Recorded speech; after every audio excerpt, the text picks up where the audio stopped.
Electronic media बंधु मान पटांगी कांग्रेस प्रार्थी भाव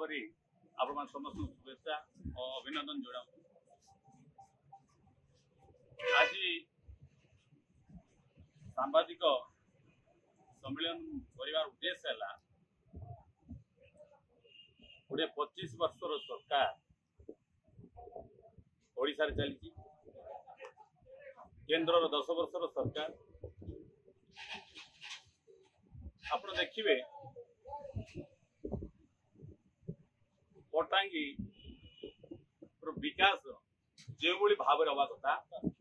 परिलक्षित होना जिते बड़े मो दुईतर विधायक थी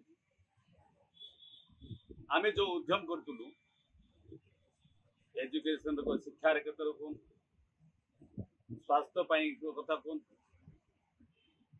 आ कोटियार स्वाभिमान जो ओडिशार स्वाभिमान कोटिया अंचल सीमांत अंचल सुरक्षा जीवन जीविका उपरे गुरुत्व दि जाइथिला। आज 25 वर्ष सरकार समय कोटिया और सीमांत विवाद बहुत रूप वर्तमान खराब दिग गलानी जोटा कि सरकार चाहिए समाधान कि आज पर्यंत सीमा निर्धारण ठीक भाव हो पारा सीमार लोकंर विकास जीवन जीविका उपरे सरकार कौन प्रकार गुरुत्व आज पर्यंत दे पारे ना शिक्षा कथा कहतु स्वास्थ्य कथा कहतु तेणु आज वीडियो मार्च बहुत कथा कहते दुर्नीति सब बीजेडी बीजेपी सरकार समय दुर्नीति बेस प्रबल आम दुर्नीति गुड़ा मुद्दा कर आज जो से माने ग्राम पंचायत 50 लक्ष देले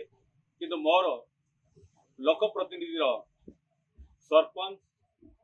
समिति मेंबर वार्ड मेंबर जानी पारे नहीं गाँव में कौटी कार्य हो विलेज पंचायत कौटी कार्य हो ये सब दुखर परिताप विषय आप सब जानते गणतंत्र रे कांग्रेस सरकार आदिवासी अंचल 73rd एमेंडमेंट गला ग्राम पंचायत को पूर्ण भाव अधिकार दिगला किंतु राज्य सरकार आज पर्यंत सरपंच अधिकार ग्राम सभा पुलिस सभा आज कर पारे आम सरकार जो आसो कांग्रेस सरकार आसो ग्राम स्वराज्य आम जो इस्ताहार मिनिमम जो इस्ताहार आम रखुचु आम कार्यकारी करने आम सरकार कांग्रेस पार्टी संकल्पबद्ध प्रतिश्रुतिबद्ध आप जानते नंदपुर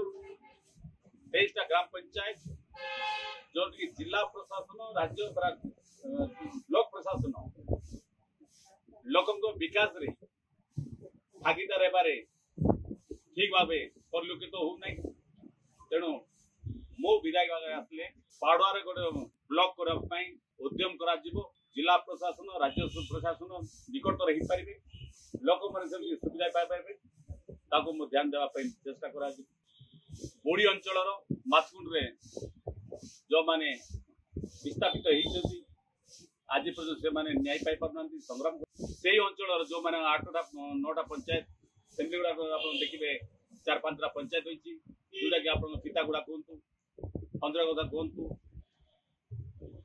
ये जो आप कोलाब्र विस्थापित अंचल से अंचल स्वतंत्र योजना कार्यकारी करने मोर प्राथमिकता मोर उद्यम रहा।